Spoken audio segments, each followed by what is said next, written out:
마나임 찬양대의 찬양의 고백처럼 다시 살아서 우리를 생명길로 인도하시고 다시 오실 영광의 그날을 바라보며 부활의 영광의 잔치 가운데 참여할 수 있도록 축복해 주셔서 감사를 드립니다.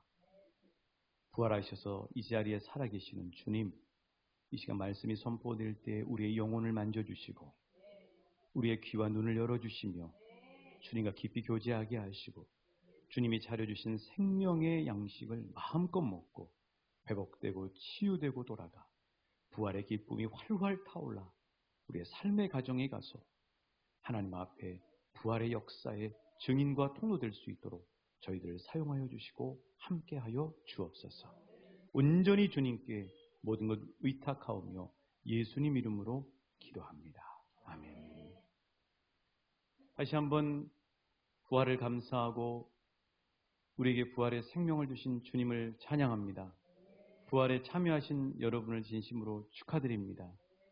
우리 왕춘교회에 이름을 달고 있는 한 분도 빠짐없이 모든 분들이 부활의 영광의 잔치에 참여하는 그날이 되시길 우리 주님의 이름으로 간절히 소망합니다. 여러분 어떻게 올 여름 이 봄 벚꽃 구경도 좀 하셨습니까? 너무 기도만 열심히 하셨나요? 아니면 직장 일이나 여러분이 일이 바쁘셔서 몰두하시느라고 구경하지 못하셨습니까? 제가 그 보지 못하신 분들 위해서 몇 년 전에 찍어놓은 만경강둑의 벚꽃길이 아주 좋더라고요. 사진을 하나 띄워드리도록 하겠습니다. 네, 벚꽃.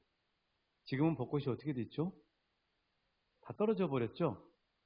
그 봄비가 참 좋은데 저는 개인적으로 비를 좋아하는데 지난 수요일 날 시원스럽게 내리는 비는 참 야속하더라고요.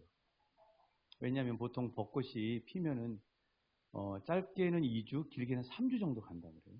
근데 그 수요일 날 이 눈치 없는 봄비가 내려가지고 좀 더 우리가 누려야 되는데 벚꽃잎들을 다 떨어뜨려 버리는 그런 일이 벌어지고 말았습니다. 주차장에 세워져 있는 차들을 보니까요.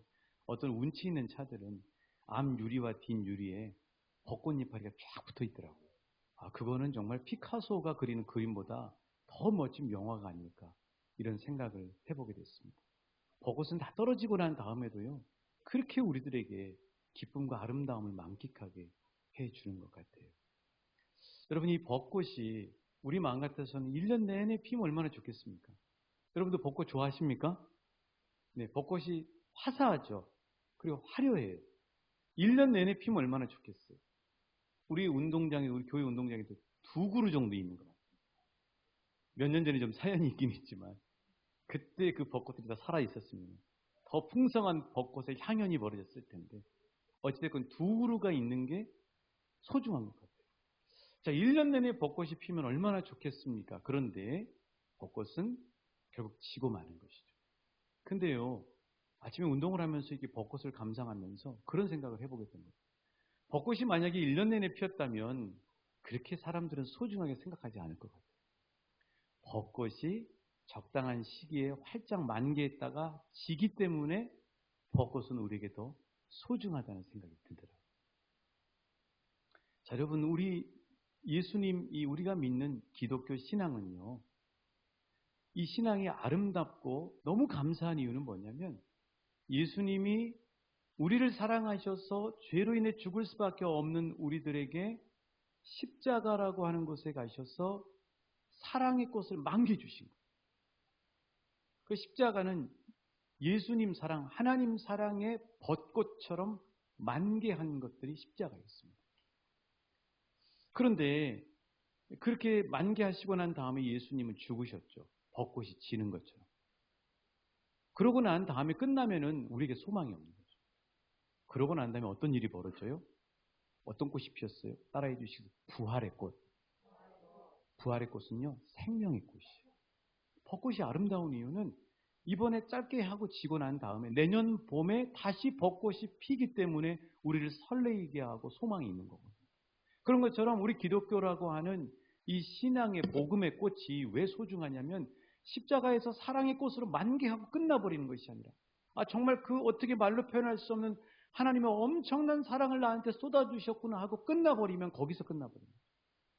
근데 그게 아니고 우리 주님은 말씀하시고 약속하신 대로 3일 만에 부활의 꽃을 피신 거예요.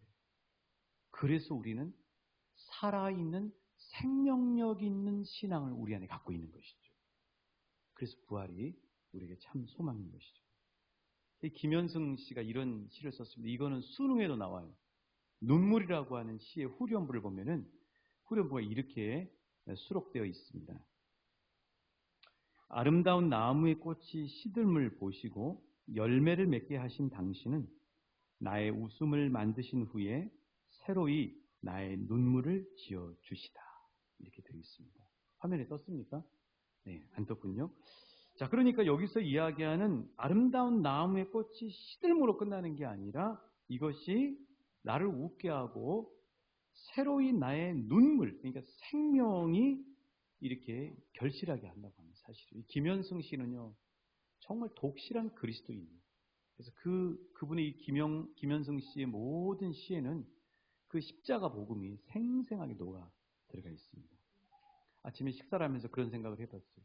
오늘 부활주일인데 정말 오늘 날씨도 너무 화창하더라고요. 바깥을 보면서 밥을 먹으면서 이 찬란한 오늘 하루의 이 부활주일의 아침을 딱 맞이하면서요. 이런 생각을 해본 거예요. 만약에 예수님이 부활하시지 않으셨다면 나는 어떻게 됐을까? 세 가지가 딱 떠오르더라고요. 예수님이 부활하지 않았다면, 부활하시지 않으셨다면, 그리고 그 부활이 나의 부활이 아니었다면 저는 세 가지 정도에서 벗어나지 못했을 것 같아요. 하나는요, 허무함이죠. 여러분, 우리 인생 너무 짧습니다. 또 하나는요, 막 살았을 것 같아요. 왜냐하면 어차피 짧은 인생이니까 한 번 살다 끝나는 인생이니까 누릴 거 다 누려보자 하고 욕심 부릴 거 다 누려보자 하고 막 살았을 확률이 저한테는 많겠다. 또 하나는 두려움이 너무 많았을 거예요. 왜냐하면 한 번 살다가 끝나버리니까 너무너무 질병도 두렵고 죽음은요 공포 수준. 죽음은 공포 수준. 그런데 예수님이 부활하셔서 그 부활의 첫 열매가 되시고 저를 부활의 열매가 되도록 부활의 잔치에 참여하게 하셨다는 사실. 얼마나 이게 감사한지 모르겠어요. 그런데 이렇게 예수님이 부활하셔서 우리에게 생명력을 주셨는데 이 중국의 가정교회 지도자인 이 워치만 리라고 하는 분이 이런 말을 했습니다. 예수님이 십자가에서 죽으시고 우리를 살리기 위해서 몸을 찢으시고 보혈을 흘려주신 이유는 우리에게 생명을 주시는 것뿐만 아니라 그분이 몸을 가지고 있으면 시간과 공간의 제약을 받는 거죠. 근데 몸을 찢어버리고 몸을 벗어나셔서 신령한 몸을 입고 부활하셔서 이제는 우리 안에 들어오셔서 우리와 영원토록 함께 하시면서 날마다 생명력을 공급해 주시기 위해 부활하셨다. 예수님이 부활하셨다고 하는 사건으로 끝나면 안 돼요. 부활하신 주님이 다메섹 도상에서 사도 바울을 만났던 것처럼 그리고 하나님의 제자들과 날마다 함께 하셨던 것처럼 저와 여러분도 부활하신 주님과 날마다 함께 사는 축복을 누리셔야 될 줄 믿습니다. 근데 이게 우리의 숙지예요. 그러니까 이게 안 되면 그냥 4월 17일 부활주일 떡 먹고 부활하셨대 하고 끝나버리는 거예요. 부활주일로 끝나버리는 거예요. 1년 365일이 부활주일이 되고 주님 앞에 서는 그날까지 내가 부활주일이 되고 부활의 그 기쁨이 넘쳐야 되는데 그 기쁨과 감격을 충만하게 누릴 수 있도록 주님은 우리에게 부활의 선물을 주셨어요. 그럼 어떻게 그 부활의 선물을 날마다 받아 누릴 수가 있는가? 특히 이 광야와 같은 세상에서 살아가면서 부활의 소망을 누릴 수 있는가? 그건 뭐냐면요. 부활하셔서 우리와 함께 하시고 싶으시는 주님과 날마다 동행하셔요. 그래야 그 부활의 온전한 선물을 누릴 수가 있어요. 자, 그래서 오늘 부잘법이라고 줄여봤는데 부활하신 주님과 함께 잘 사는 법. 첫 번째는 뭐냐면요. 부활하신 예수님은 우리와 함께 살고 싶어 하신다는 사실. 좌우 옆 사람에게 그렇게 알려주십시오. 부활하신 주님은 당신과 함께 살고 싶어 하십니다. 주님의 마음입니다. 자, 오늘 본문 1절 한번 보시겠어요? 1절. 우리 같이 읽어보실게요. 말씀이 능력입니다. 1절이에요. 시작. 그 후에 예수께서 디베랴 호수에서 나타내신 일은 이러하니라. 그렇죠. 디베랴 호수는 뭐냐면 갈릴리 호수의 다른 이름이에요. 자, 갈릴리 호수에 나타나셨어요. 그런데 1절 한번 봐보세요. 여러분 이 구절을 주목해서 보셔야 돼요. 또 제자들에게 자기를 나타내셨습니다. 누가요? 예수님. 예수님이 또 한 번이 아니고 부활하시고 난 다음에 계속 제자들에게 나타나시잖아요. 지금 벌써 세 번째 나타나시는 장면이거든요. 오늘 본문이. 또 제자들에게 자기를 나타내신. 예수님은 지금 어떤 말씀이 이 안에 녹아 들어가 있냐면 예수님은 자꾸 자신을 드러내고 싶으신 거예요. 제자들에게 우리 그냥 웃긴 말로 나 여기 있다. 나 여기 있어 아들아. 나 여기 있어 아무개야. 하고 예수님이 제자들뿐만 아니라 우리들에게 날마다 나 여기 있다고 존재감을 드러내시고 싶어 하신다는 사실이에요. 그래서 예수님은 왜 이렇게 디베랴 바닷가에서 제자들에게 자신을 나타내셨을까? 그 이유는 뭐냐면요. 한번 따라해 주시겠어요? 나는 너희와 함께하고 싶다. 자꾸 예수님이 우리에게 나 여기 있어. 누구야? 하고 직장에 있건 가정에 있건 걸어가건 차 안에 있건 또 뭘 영화를 보건 예수님 나 자꾸 여기 있어. 또 제자들에게 자기를 드러내시고 나타내시는 이유는 뭐냐면 나 너와 함께하고 싶어. 함께하고 싶어 하는 게 예수님의 마음이에요. 그 예수님이 제자들 그리고 우리들과 얼마나 함께하고 싶으신지를 우리가 알 수 있는 그 사건이 뭐냐면요. 오늘 본문 아니지만 이 요한복음 20장 19절부터 23절에 보면 제자들이 예수님이 붙잡혀서 죽으시고 난 다음에 낙심이 크잖아요. 그리고 이제 지명수배가 되는 거예요. 탄압이 일어나잖아요. 그러니까 제자들이 자기들의 아지트에 숨어 들어간 거예요. 근데 그 아지트에 숨어 들어갈 때 문도 잠그고 유리창도 아마 우리 교회로 하면은 커튼을 다 닫았을 거라고요. 그냥 거기 딱 숨어 있는 거예요. 절망, 낙심, 어둠 이런 게 있는 거죠. 근데 그런 제자들에게 누가 나타나셔요? 누가 찾아가셔요? 예수님이 찾아가셔요. 근데 예수님이 어떻게 찾아가셨다고 기록돼 있어요? 문을 열고요? 유리창으로 이렇게 예수님이 타고 올라오셨어요? 아니죠. 부활하셨어요, 예수님. 신령한 몸이에요. 신령한 몸을 가지고 계신 예수님은 벽을 뚫고 들어와 버리십니다. 벽을 통과해서 들어와 버리십니다. 이런 예수님의 모습 속에서 우리는 뭘 알아야 되냐면 예수님이 우리와 함께 하시러 우리를 찾아오실 때는 그 무엇도 막을 수 없다는 사실. 예수님은 그처럼 내가 너희들하고 함께하고 너희들 찾아간데 그 무엇도 어떤 벽도 어떤 장벽도 막을 수가 없어 하는 사실을 이 사건을 통해 보여주는 거예요. 그만큼 예수님이 부활하신 예수님이 저와 여러분과 함께 하시고 싶어 하시는 거예요. 여러분 예수님이 우리와 함께 하시기 위해서 그 어떤 장벽도 예수님을 막을 수가 없어요. 예수님 우리를 찾아오셔요. 예수님 우리와 함께 하세요. 예수님은 우리에게 자꾸 나타났어요. 나 여기 있어 하고 말씀하세요. 그런데 갈릴리 바다에 가 있는 제자들의 사고는 여전히 십자가에서 죽으신 예수님 가운데만 머물러 있어요. 예수님이 부활하셔서 자기들 가운데 이미 만나 주셨음에도 불구하고 여전히 그들의 사고는 십자가에서 죽으시고 우리하고는 동떨어져 있는 예수님으로 생각하고 있었던 거죠. 그런데 예수님은 갈릴리 바다로 제자들을 찾아가셔서 나 여기 있어 하고 오늘 예수님이 드러내신 거죠. 자, 여러분 이 예수님과 동떨어져 있는 예수님이 지금 같이 계시는데도 불구하고 그 예수님을 생각하지 못하는 제자들은 이제 바다에서 물고기를 잡는데 왜 밤에 물고기를 잡냐면 낮에는 더우니까 물고기들이 다 깊이 들어가 버리는 거예요. 그러다가 밤에는 선선해지니까 수면 위로 올라오거든요. 그러니까 제자들은 갈릴리에 아주 능숙한 어부들이기 때문에 물고기 떼를 너무 잘하는 거예요. 밤에 배를 타고 갔습니다. 아마 어부 출신의 제자들이었을 거예요. 이 7명이라고 하는 제자들이. 그들이 물고기를 잡으러 갔는데 물고기를 어떻게 했어요? 한 마리도 못 잡았어요. 근데 그 배는 그러니까 제자들 7명 아주 고기잡이의 전문가들인 제자들이 타고 있지만 그 배는 예수님이 없기 때문에 실은 빈 배예요. 예수님이 없는 배는 빈 배입니다. 빈 배로 가니까 빈 그물질을 하는 거예요. 여러분, 빈 배로 가면 빈 그물질을 할 수밖에 없다는 사실을 우리 인생 가운데 이 말씀을 통해서 우리는 마음에 새겨야 될 줄 믿습니다. 그러니까 예수님이 없는 배는 빈 배인 거죠. 오늘 불렀던 찬송가 165장 주님께 영광 3절에 보면 생명의 임금, 영광의 주님, 주님 없는 삶은 어떻다고요? 헛될 뿐이다. 내가 아무리 그 배를 타고 그 배에서 내 경험과 세상의 지혜와 모든 것들을 가지고 물고기를 잡으러 가더라도 그 배는 예수님과 함께 하시지 않으면 제자들의 배처럼 빈 배가 되는 거죠. 아무리 돈을 끌어올리고 아무리 세상에 성취를 해도 그것은 나중에 가면 다 공허하고 헛된 것들일 뿐이라는 사실을 알게 되는 거죠. 그래서 빈 그물질이 되는 것이죠.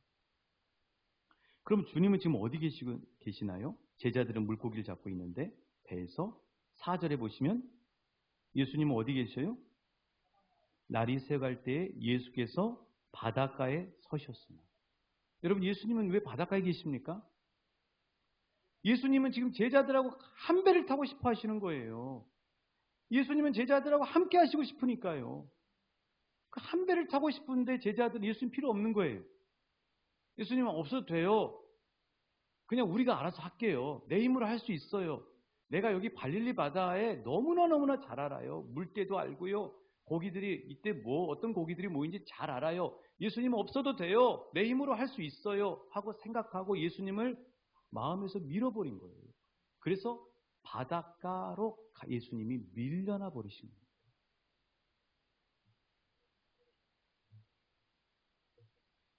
이 말씀 속에서 우리가 적용해야 될 것은 뭐냐면은 지금 내가 타고 나가는 배는 예수님을 태워가지고 가는가를 생각해 보시오. 직장에 출근할 때, 우리 학생들라면 학교를 갈 때, 아니면 어디 누구를 만나러 갈 때, 여러분이 배를 타고 가시는 건데 이 세상이 바로 갈릴리 바다잖아요. 그곳에 배를 타고 가실 때 과연 여러분은 예수님을 그 배에 예수님 함께 가시죠? 하고 예수님을 이렇게 의지해서 예수님을 모시고 그 배에 함께 타시는지 한번 우리가 점검해 볼 필요가 있는 것이죠. 아무리 유력한 사람들이 많이 모여도 왕춘교회라고 하는 배에 예수님이 없으면 이 배는 빈 배인 거예요. 그러니까 아무리 우리가 노력해도 빈 그물질만 할 수밖에 없는 거예요.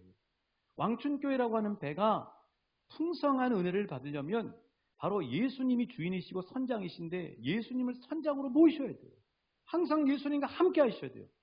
예수님, 우리가 5월 달에 이런 사역들이 있는데 예수님이 선장이 되주셔서 우리를 이끌어 주세요 하고 예수님께 의지하고 맡기셔야 돼요.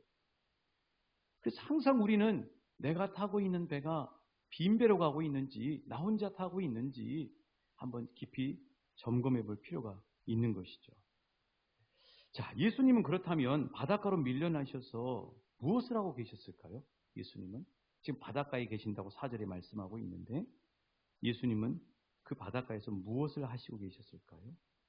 놀라운 사실은요, 예수님은 밤새 빈 그물질만 하고 있는 제자들을 생생하게 보시고 계셨다는 사실. 이게 예수님 사랑입니다. 그 증거가 뭐냐고요? 5절 봐보세요. 5절 우리 같이 읽어보실게요. 시작. 예수께서 이르시되 애들아 너희에게 고기가 있느냐? 대답하되 없나요? 자, 누가 먼저 말을 걸어요? 예수님이 말을 걸어요. 항상 예수님이 우리에게 적극적이에요. 우리가 적극적일 때보다도 예수님이 적극적일 때가 훨씬 많아요. 예수님이 애들아 고기가 있니? 이렇게 우리 한국말 성경에는 번역돼 있죠. 근데 헬라어 원문에는요 부정문으로 돼 있어요. 어떻게 돼 있냐면 이렇게 돼 있습니다. 직역하면 애들아 잡은 물고기가 없지? 이렇게 돼 있어요. 헬라어 성경. 영어 성경은 그거하고 가까우니까 헬라어하고 영어는 가깝거든요. 영어 성경은 어떻게 해석이 되어 있냐면 Friends, haven't you any fish? 이렇게 돼 있어요. 왜냐하면 부정어로 돼 있어요. 친구들한테 원래 헬라어 성경에는 파이디아, 애들아 이렇게 돼 있어요. 애들아, 친구들아, 너희들 어떤 물고기도 가진 게 없지? 이렇게 돼 있어요. 이 말은 뭐냐면 예수님은 나는 너희들이 고기 한 마리도 못 잡은 것을 알고 있단다는 것이. 그러면 예수님이 이 세상 바다에서 그물질하는 제자들과 함께 안 하신 것이 아니라 제자들과 함께 하시고 싶으셔서 부활하셨고 하셨는데 제자들은 그 예수님을 못 보거나 온통 고기 잡는 데 몰두하느라고 예수님을 볼 겨를이 없는 거예요. 그게 바로 4절의 증거입니다. 4절 말씀 같이 읽어보실게요. 4절입니다. 시작. 날이 새어갈 때에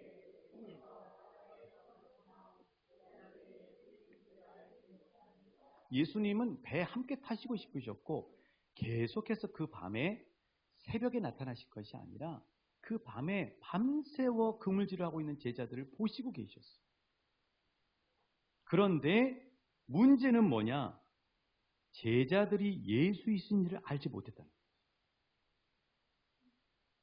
그래서 이 알지 못한다라고 하는 이 성경 원문은 보면은 뭐냐면 알지 못한다라는 말이 보지 못한다라는 단어예요. 이게 보지 못한다. 근데 보지 못한다라고 하는 단어가 과거 완료로 되어 있어요. 이게 뭐냐면은 예수님은 그들하고 계속 같이 있었는데 제자들은 그때부터 계속해서 과거 시간 동안 예수님을 보지를 못한 거예요. 예수님은 배에 모시고 간 것이 아니라 내가 알아서 할게요. 내 힘으로 할 수 있어요. 예수님 저리 가 계세요. 바닷가로 밀어내버린 거예요. 예수님. 사랑하는 여러분, 예수님은 우리와 함께 하시고 계세요. 예수님은 우리의 이 세상 바다에서 우리 홀로 배 타고 나가기를 원치 않으시고 우리와 늘 함께 배를 타시길 원하세요. 예수님의 마음은 나와 한 배를 타시길 원하세요. 그리고 예수님은 우리와 동행하시길 원하시는 거예요. 그런데 이 제자들처럼 우리도 예수님은 언제나 우리와 함께 하시는데 우리가 하는 일에 너무 몰두해 있는 거예요. 예수님을 볼 겨를이 없는 거예요. 계속 예수님을 저 바닷가 쪽으로 밀어내는 거죠. 내가 알아서 할게요. 내가 알아서 할게요. 하고 예수님 밀어버리고 우리 나름대로 열심히 주님 뜻대로 산다고 사는데 안타까운 건 뭐냐? 그렇게 사는데 빈 그물만 올리게 되는 거죠. 그래서 사랑하는 여러분, 이 부활 주일에 주님은 우리와 언제나 함께 하시길 원하시고 우리 삶 속에서 계속 나타나시길 원하시는데 우리가 기도해야 될 것은 성령님께 우리와 함께 하시는 주님을 보는 눈을 열어달라고 기도해야 될 줄 믿습니다. 그러면요, 우리 삶은 풍성해질 수밖에 없어요. 두 번째, 부활하신 주님과 잘 사는 두 번째 방법은 뭐냐면요. 부활하신 예수님은 우리를 말씀으로 가르쳐 주시길 원하신다는 사실이에요. 자, 좌우 옆 사람에게 축복하십시오. 부활하신 주님은 당신을 말씀으로 가르쳐 주시길 원하십니다. 자, 예수님이 먼저 말을 거셔요. 제자들에게도. 5절에서 애들아 너에게 고기가 있느냐 하고 먼저 말을 거셨죠. 그리고 난 다음에 예수님이 그들에게 고기 잡는 방법을 가르쳐 주세요. 6절이에요. 우리 이 말씀 우리 마음에 새길게요. 시작. 이르시되 그물을 배 오른편에 던지라. 이에 던졌더니 물고기가 많아 그물을 들 수 없다. 그렇습니다. 여러분, 부활하신 예수님이 밤새 빈 그물질하는 제자들을 보시고 얼마나 도와주시고 싶으시겠어요. 주님은 도와주시고 싶으신 거죠. 사랑하니까. 보다 못해 너무 안타까우신 예수님은 5절에서 먼저 제자들에게 말을 거시는 거예요. 너희들 고기 없지? 고기 한 마리도 없지? 나 다 알고 있어. 왜? 너희들 옆에 있기 때문에. 그러면서 예수님은 내가 가르쳐 줄게. 너희들 고기 잡기를 원하지? 그러면 따라해 주시겠어요? 그물을 배 오른편에 던져봐. 그러면 잡을 거야. 많이 잡을 거야. 예수님 우리에게 가르쳐 주신다니까요. 부활하신 주님은 우리와 함께 사시고 계세요. 우리에게 날마다 말씀으로 가르쳐 주시기를 원하시는 거예요. 우리가 빈 그물질 하지를 원치 않으시는 거죠. 날마다 말씀해 주시고 계세요. 우리 귀가 못 들을 뿐이에요. 그래서 성령님께 두 번째 기도할 것은 성령님 나의 귀를 열어 주시옵소서. 말씀을 들을 수 있는 귀를 열어 주시옵소서 하고 겸손하게 저와 여러분이 기도하셔요. 말씀을 들으면요. 이런 역사가 일어나게 됩니다. 어떤 역사가 일어나게 됐어요? 자, 6절 보실게요.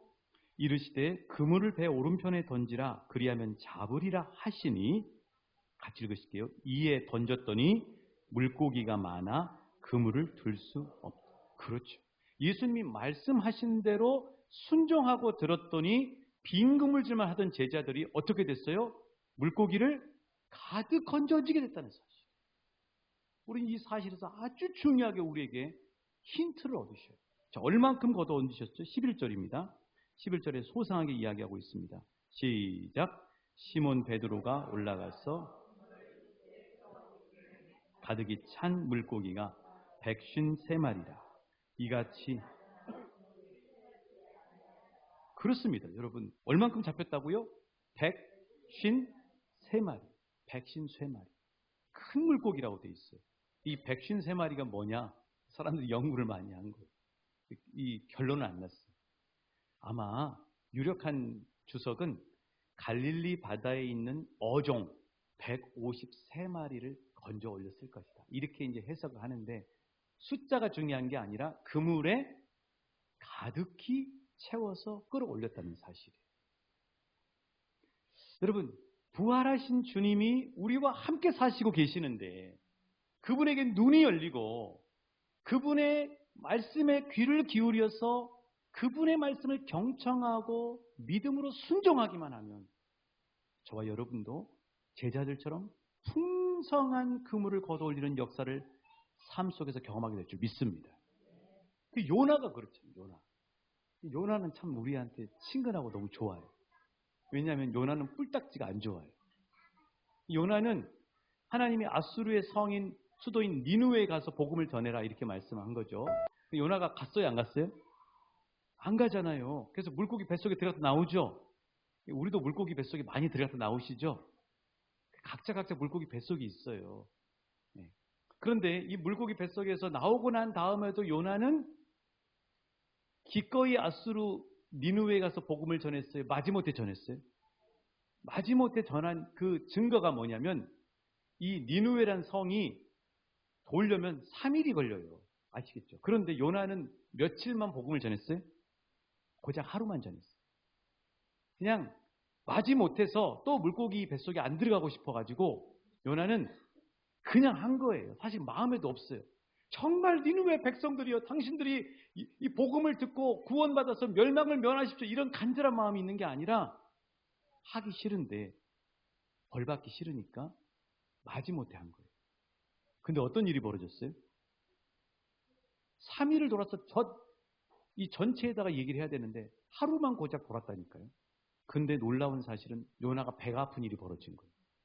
임금님만 뿐만 아니라 그곳에 있는 소와 양, 짐승들까지도 전부 다 죄를 쓰고 회개하면서 하나님 앞에 돌아오게 돼요. 12만 명의 니느웨 성의 백성들이 전부 다 구원받게 되고요. 그 성이 멸망받지 않고 살아나게 되는 역사가 일어나게 된 거예요. 그럼 요나가 전도했습니까? 아니죠. 누가 하셨어요? 하나님이 하셨어요. 그럼 요나는 뭐 한 거예요? 순종했어요. 기꺼이 순종했어요? 마지못해 했어요? 마지못해 했죠. 근데 마지못해 했는데 순종을 했더니 한 그물이 구원받게 된 거예요.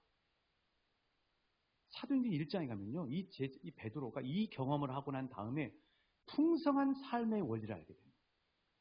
그래서 베드로는 이제는 그때부터는 자기 혼자 배 타고 일하지 않고 부활하신 주님과 동행하시겠다고 하는 주님과 늘 함께 의지하면서 함께 설교를 하죠. 베드로가 많이 배운 사람이 아니에요. 베드로가 성격이 좋은 사람이 아닙니다. 베드로 여러분 잘 아시잖아요. 근데 베드로가 말씀을 전한 거예요. 설교한 거예요. 누가 주셨을까요? 누가 하신 거예요? 부활하신 주님이 하신 거예요. 그랬더니 몇 명이 돌아와요? 3,000명이 돌아오잖아요. 5,000명이 돌아오잖아요. 사도 바울이 아무리 열심히 가말리엘 선생님 밑에서 최고로 배웠는데 그 전에는 자기 힘 가지고 하려니까 아무 수확도 없는 그냥 헛금을질만 하는 인생이 됐습니다. 그런데 다메섹 도상에서 부활하신 주님을 만나게 된 거예요. 만나고 난 다음부터는요, 이제는 주님 말씀에 귀를 기울이고 주님 말씀에 순종하고 가는 거예요. 그랬더니 전 세계가 복음으로 변화되는 역사가 일어나게 된 거죠. 뭐가 중요하냐면 예수님의 말씀이 중요한 거예요. 그 말씀을 듣고 그 말씀에 기꺼이 하든 마지못해 하든 순종하면 엄청난 그물을, 가득 찬 그물을 끌어올릴 수 있는 축복을 경험하게 된다는 사실이에요. 그런 은혜가 있으시길 주님의 이름으로 축복합니다. 내 힘이 중요한 게 아니에요. 내 계획이 중요한 게 아니에요. 주님이 어떻게 말씀하시느냐가 중요해요. 또 하나의 놀라운 사실은요, 그렇게 주님 말씀에 순종하고 그물을 던졌더니 가득 찬 그물만 끌어올린 것이 아니라 11절 끝에 한번 보시겠어요? 이같이 많으나 그물이 어떻게 됐다고요? 찢어지지 않았다는 사실이에요. 그물이 안 찢어졌다는 사실이에요. 예수님의 말씀에 순종하면 그물이 안 찢어지는 거예요. 여러분, 물고기를 아무리 제자들이 많이 잡으면 무슨 소용이 있습니까? 그물이 찢어지면 뭐예요? 우리가 하는 말로 말짱 도루묵이 되는 거죠. 혹시 우리 가운데 자꾸 뭐가 샌다고 생각하시는 분 계십니까? 물질이 자꾸 우리 가정에서는 새요. 아무리 수입을 해도, 아무리 땀을 흘려서 돈을 벌어도 우리 가정은 계속 가계부를 써보면, 가계부 쓰는 사람 없지만 자꾸 물질이 샌다. 나는 그렇게 약을 먹고 뭐 건기식을 먹고 열심히 운동하는데 건강이 자꾸 샌다. 나는 자녀들을 정말 믿음 안에 키우고 싶은데 자꾸 자녀들이 새 나간다. 관계가 자꾸 샌다. 아니, 믿음이 자꾸 새 나간다. 해가 갈수록 내 안에 있는 믿음의 열매가 숙성이 되어 가야 되는데 어찌된 일인지 믿음이 자꾸 새 나간다. 아니, 이 예배 시간에 주님은 풍성한 말씀의 양식을 주시는데 예배 시간에 앉아 있어도 내 마음과 생각에서 말씀이 자꾸 새 나간다 하는 분들은 오늘 제자들의 이 말씀, 그리고 예수님이 제자들에게 하신 이 말씀 속에서 찾아내시고 힌트를 얻으셔야 돼요. 왜 새는가? 내 힘으로 하려고 하는 건 아니에요. 내 힘으로 내 그물을 던지는 것은 아닌가. 기억하셔야 될 것은요, 주님이 주시는 말씀의 그물을 던지실 수 있기를 축복합니다. 말씀의 그물을 던지면 아무리 가득해도 찢어지지 않아요. 새 나가지 않는 역사가 일어나게 된다는 사실. 좌우 옆 사람에게 축복하십시오. 이제부터는 말씀의 그물을 던지겠습니다. 주님의 이름으로 축복합니다. 그래서 말씀이 중요해요. 많은 사람들이 어떤 실수를 하냐면 말씀이 꼭 열매가 맺혀져야 믿는 경향이 있어요. 여러분, 말씀이 열매가 맺혀져서 믿는 경향은 세상 사람도 믿습니다. 아브라함이나 히브리서 특히 11장에 가면 믿음의 명예전당에 오른 사람들을 이야기하는데 그들은 이 땅에서 나그네 같은 삶을 살았는데 그들은 약속하신 것을 이루어지지 않은 것을 보고도 하나님을 향해 나갔다고 이야기합니다. 뭐냐면 그 하나님의 약속의 말씀이 안 이루어져도 믿는 사람이 믿음이에요. 왜요? 하나님이 주신 말씀이니까. 하나님은 믿을 만한 분이잖아요. 그러니까 여러분에게 하나님이 약속해 주신 말씀이 아직 기도해도 응답이 안 됐으면 믿으셔야 돼요, 여러분. 그게 믿음이에요. 그게 싹이 보이고 열매가 보여서 믿으면 세상 사람이 믿는 거하고 차이가 없는 거죠. 우리 예수 믿는 사람은 하나님이 말씀해 주시면 그 하나님이 말씀해 주셨기 때문에 그 말씀이 이루어질 걸 믿어야 해요. 이게 진짜 믿음. 그리고 그 믿음을 보시고 지금 역사하시는 거죠. 우리가 마음 아픈 우크라이나 이 전쟁, 전 세계 사람들이 함께 기도하고 있습니다. 그런데 이 우크라이나 땅 가운데도 주님은 또 자기를 나타내시는 거예요. 그 전쟁 중에도 주님은 나타나시는 거예요. 갈릴리 바다에 나타나신 것처럼 저와 여러분의 삶의 자리에 바다에 나타나신 것처럼 주님은 그 자리에서 나 여기 있다 하고 나타나셔서 그들 가운데 놀라운 일을 행하시겠어요.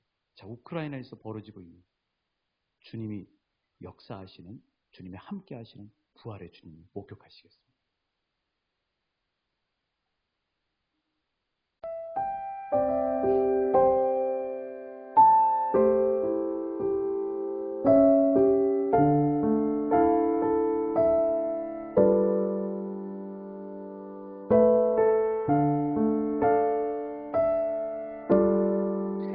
Hi everyone. I said, this is the 7th day of the war. I mean, real war. which is taking place in the nation of Ukraine with all its consequences, devastation, destruction, death, casualties. But the good news is that our military, our army are standing and not only defending, but also in some places advancing right now. And the whole world is watching and in amazement of how Ukrainian army, which is smaller in numbers compared to the Russian invaders, and has less weaponry, but stands out against this big giant as Russia and its evil intentions. So of course, every war has its worst part of it, its lost life, people in confusion, refugees. They're now hitting and shooting missiles into residential areas, destroying buildings, destroying schools. In Kiev only, over 150,000 people sleeping in the subway. And in the last 7 days of the war, over 47 children were born in the subways. I mean, despite of the death, war, devastation, and calamity, life are there. Kids are being born in subways, in hiding there. So, yeah, that's what's happening right now. It's a real war. Well, I've known several stories in the last few days, and this is really a miracle. We all know and we all heard the stories of the great, immense Russian army that is so in such a rise. But what's happening now is people praying, and all of a sudden we hear the stories that Russian tanks stop in the middle of the field or somewhere near the Ukrainian village, and they ran out of diesel, ran out of gas. And this is really amazes me because these guys were preparing for this war for many, many months. And incidents like that happen not once, many, many places. We hear the stories that they would run out of gas. Even one of their one of their ships in the sea ran out of fuel, and they were contacting the nearby passing by cargo ship and asking them to help them with fuel, and they denied because they said, you guys you're aggressive, you attacked Ukraine, and we're not going to give you any fuel. So the Russian ship stuck in the middle of the sea and couldn't move. So, I mean, come on, it's the hand of God.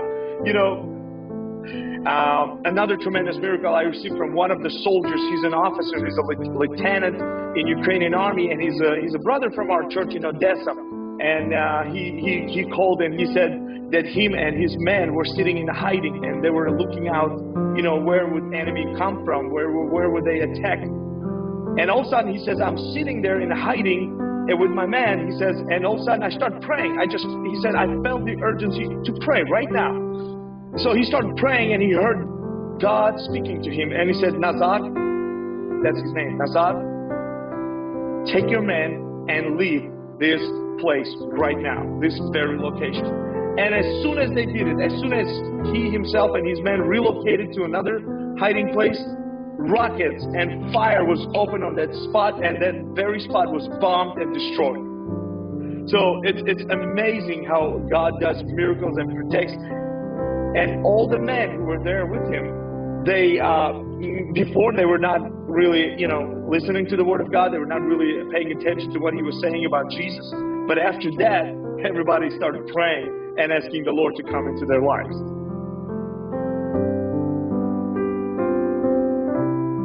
부활하셔서 지금도 전쟁터, 우크라이나 전쟁터에서 살아서 그들에게 말씀하시고 그들을 인도하신 주님을 찬양합니다.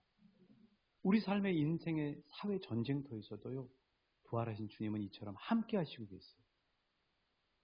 성령님께서 우리의 눈과 귀를 열어주시길 주님의 이름으로 축복합니다. 세 번째로 부활하신 주님은 우리를 풍성한 식탁으로 초대하셔서 먹여주시길 원하신다는 사실이에요. 자, 좌우 옆 사람에게 축복합니다. 부활하신 예수님은 우리를 위해 풍성한 식탁을 준비하시고 먹여주시기를 원하십니다. 여러분, 오늘 본문에 우리 마음을 정말 따뜻하게 하는 장면이 있어요. 너무나 위로가 되는 장면이 있습니다. 그 장면을 어떻게 목격할 수 있냐고요? 9절 말씀 같이 읽어보실게요. 9절 말씀입니다. 시작. 육지에 올라보니 숯불이 있는데 그 위에 생선이 놓였고 떡도 있더라. 그렇죠. 누가 차려주셨을까요? 예수님이 누구에게? 제자들에게 차려주신 거죠. 12절 봐보시겠어요? 예수님 말씀하십니다. 예수께서 이르시되 와서 조반을 먹으라. 여러분, 엄마가 여러분에게 음식을 다 차리시고 누구야? 밥 먹자 하고 부르시는 그거. 예수님이 다 차려놓으시고 이리 와라 밥 먹자 하고 제자들에게 말씀하시는 거죠. 자, 예수님 얼마나 자상하신지 몰라요. 13절 벌써 응답하잖아요. 13절 같이 읽어보실게요. 시작. 예수께서 가셔서 떡을 가져다가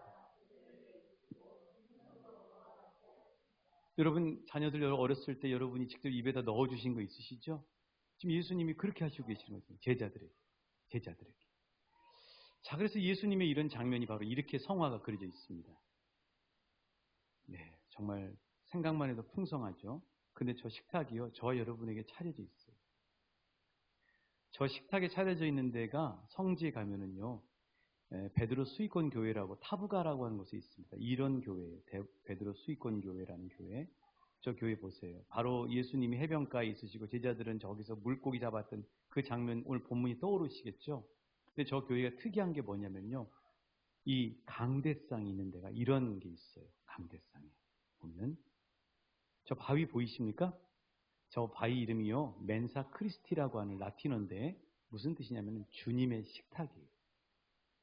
오늘 본문에 숯불을 피시고 생선과 떡을 구워서 제자들에게 준비해 주시고 와서 같이 먹자 하고 부르셨던 식탁, 그게 바로 저 멘사 크리스티예요. 아시겠죠? 그런데 이 본문이 우리에게 정말 은혜가 되는 이유가 이 본문을 묵상하면 또 하나 생각나는 게 있어요. 엘리야 선지자가 생각이 나요. 엘리야 선지자가 갈멜산 정상에서 바알과 아세라의 선지자 850대1과 싸워서 하나님의 능력으로 승리하게 되죠. 그런데요, 아합이라고 하는 왕의 아내 이세벨에 의해서 살해 위협을 받게 됩니다. 그 위협을 받자 그 갈멜산에서 용맹한 엘리야의 모습은 온데간데 없고 36개 주랭랑을 쳐요. 무려 하룻밤에 단숨에 160km를 남쪽으로 내려가서 부엘세바의 로뎀나무 아래에 가 있게 됩니다. 완전히 탈진해가지고 지쳐있는 상황. 몸도 마음도 지쳐서 쓰러져 있는 거죠. 그런데요, 하나님은 그런 엘리야 선지자를 그렇게 놔두시지 않아요. 어떻게 하셨냐고요? 열왕기상 19장 5절 6절의 말씀이에요. 우리 같이 읽어보실게요. 시작.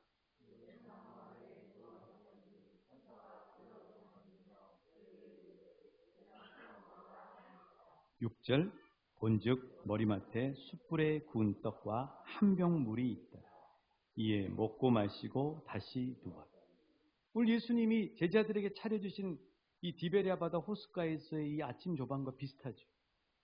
천사들이 엘리야를 만져준 거예요. 숯불에 구운 떡과 물 한 병을 준 거예요. 왜요? 이거 먹고 회복하는 거예요. 예수님은 제자들에게 그렇게 식탁을 차려주시고 친히 숯불을 피우고 생선을 구우시고, 여기 생선은요 옵사리온이라는 뜻으로 되어 있는데 이건 조리한 생선. 앞에 건져 올리는 생선의 익두스하고 단어가 달라요.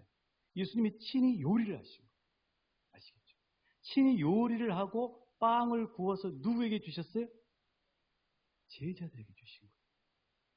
제자들을 먹이고 위로해주고 회복시켜주고 마음을 열고 제자들을 환대하셨고 사랑의 눈빛으로 제자들을 바라보시고 제자들을 이 따뜻한 주님의 사랑으로 그들의 마음을 만져주시고. 근데 놀라운 사실은요, 지금 예수님이 식탁에 초대받은 이 제자들은 방금 전에 어떤 모습이었어요? 아주 말씀대로 잘했나요? 아니, 예수님 늘 찾고 부활하신 주님과 동행하고 주님 기뻐하시는 삶을 살았나요? 아닙니다. 형편없었어요. 연약했어요.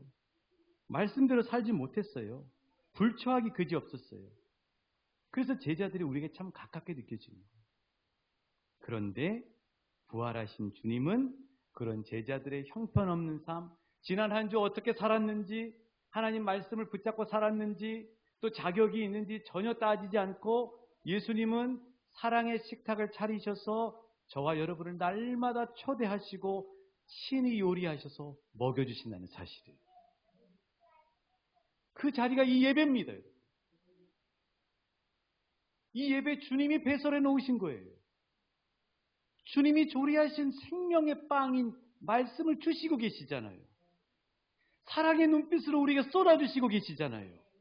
찬송이 흘러갈 때 주님이 누구한테도 얘기하지 않은 우리 마음의 상처에 그 피가 나는 그 자국들을 찬송하는 가운데 주님이 어루만져 주시면서 그거 싸매주시고 계시잖아요. 이 자리가 바로 주님이 열어주신 멘사 크리스티, 주님의 식탁이라고 하는 자리예요. 그러니까 사랑하는 여러분, 한 주간 우리가 주님 뜻대로 살지 못했어도, 죄짓고 연약해도, 형편없이 살았어도 주님이 차려놓으신 예배의 잔치, 주님의 식탁에 나와 앉으셔야 돼요. 여러분. 오히려 더 한 주 동안 주님 뜻대로 못 살았으면 더 힘을 내서 주님이 초대하시는 이 예배 잔치에 오셔야 돼요. 그래야 힘을 얻고 회복이 되잖아요. 와서 조반을 먹으라. 이 음성이 매번 우리 귓가에 들리시길 주님의 이름으로 축복합니다. 지난 성금요일 저녁이 너무 행복한 저녁이었어요. 주님은 우리에게 정말 우리를 생생하게 먹이셨어요. 그 감격과 은혜로 우리 안에 부활하신 주님이 살아서 역동하시고 역사하시잖아요. 오늘 말씀을 정리합니다. 저와 여러분은 제자들처럼 이미 부활하신 주님을 만난 사람들입니다. 그렇기 때문에 십자가에 죽으신 예수님에만 머물러 있으면 안 되고 오늘 또 살아서 내 삶 가운데 함께 하시면 나 여기 있어 말씀하시는 부활하신 주님과 함께 사시는 저와 여러분 되시길 주님의 마음으로 권면합니다. 날마다 예수님과 같은 배를 타시고 주님 직장에 나가는데 같이 가시죠. 부활하신 주님은 말씀을 주셔서 우리가 풍성한 그물을 건져 올리시길 원하시는 거예요.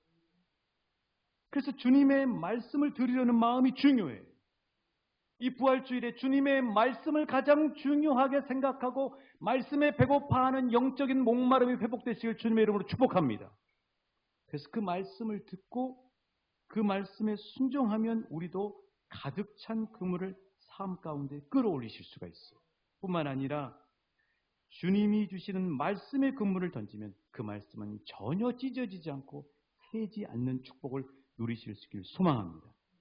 부활하신 주님은 날마다 우리에게 풍성한 생명의 식탁을 차려주시고 우리를 먹여주시길 원하십니다. 어떤 상황에 있더라도 때로는 내 자신이 부끄럽고 형편없더라도 주님의 식탁에 나가십시오. 주님은 우리가 풍성하게 차려놓은 거 맛있게 먹어주는 걸 기뻐하시지 않겠습니까? 주님 앞에 나가셔서 풍성하게 누리시는 부활의 주님과 함께 하시는 저와 여러분 되시길 주님의 이름으로 축복합니다. 우리 함께 찬양하실게요.